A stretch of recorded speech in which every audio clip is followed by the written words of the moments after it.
magandang gabi po sa inyong lahat. Welcome back po mga kumare at kumpare sa channel namin. Magluluto tayo ngayon ng barbecue ribs. Ayan, nakita nyo yan.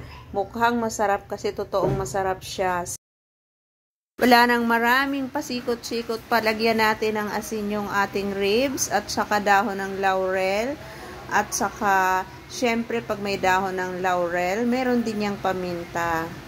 Ayan, tapos lalagyan natin siya ng pineapple juice, yung pineapple juice na nasa lata. At syempre, papakuluan natin to, papalambutin natin. Hindi naman kasya yung isang lata na maliit ng pineapple. Magdadagdag tayo ng tubig dito. Ayan, pinakuluan ko na kumulo na ito, kaya babalik ta rin natin para yung sa ilalim mapunta sa ibabaw, yung sa ibabaw mapunta sa ilalim para lumambot siya. Pakukuluan ko to ng pakuluan hanggang sa maging malambot na yung ating buto-buto.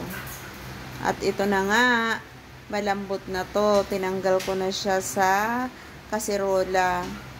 Ang gagawin ko naman ngayon, itong pinaglagaan natin, dyan lang yan. Gagamitin natin yan mamaya. Nagpainit ako ng mantika at ginisa ko yung bawang.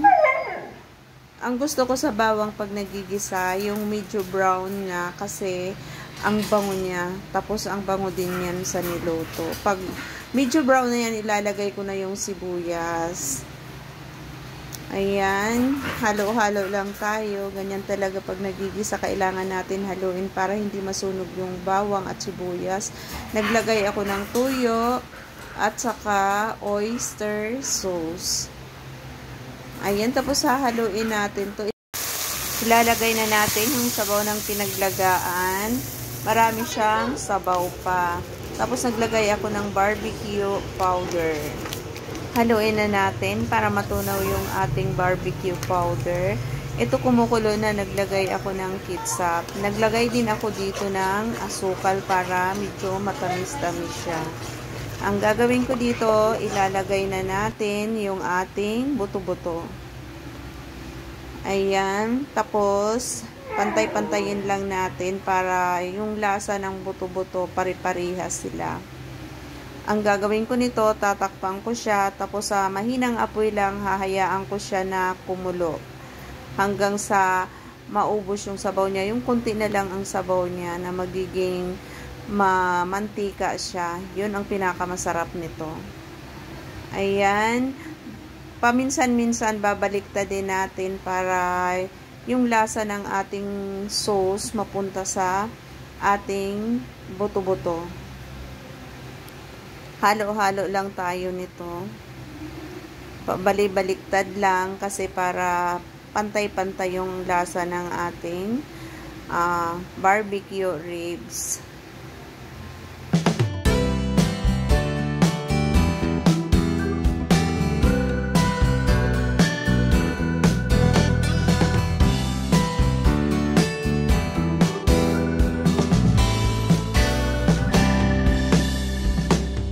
Ayan mga kumare at kumpare, kung nakikita nyo, umunti na yung ating sabaw. Yung sauce, kunti na lang siya. Tatakpan ko ulit to at saka hahayaan ko na kumulo hanggang sa kumunti yung sabaw niya. Ayan, kunti-kunti na yung sabaw niya. Kailangan pa ito pakuluin ng konting kulo pa hanggang sa makita natin yung mantika ng ating buto-buto. Yun ang pinakamasarap banda nito.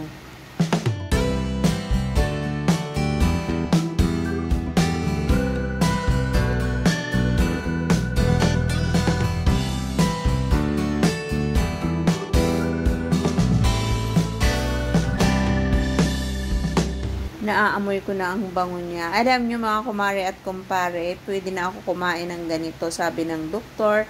Kasi wala na yung kidney stone ko. Pero sabi ng doktor, paunti-unti lang. Kasi pag madami daw ako kumakain, maaaring bumalik yung kidney stone ko. Tsaka uminom daw ako ng maraming tubig pagkakain ako ng mga ganito. Pero paunti-unti lang, tikim-tikim lang. Mas maigi na yung kaysa hindi ka pwede kumain. At saka laking pasalamat ko kay Lord na gumaling ako. Kung makikita nyo, ayan o, medyo nagmamantika na ito. Ayan, konti na lang talaga yung sabaw niya. Tatanggalin ko na ito sa ating pinaglutuan. Ayan na nga siya. Ang sarap niya. Kita nyo yan. Tara na, kain na tayo. Maraming salamat po sa lahat po ng nanonood.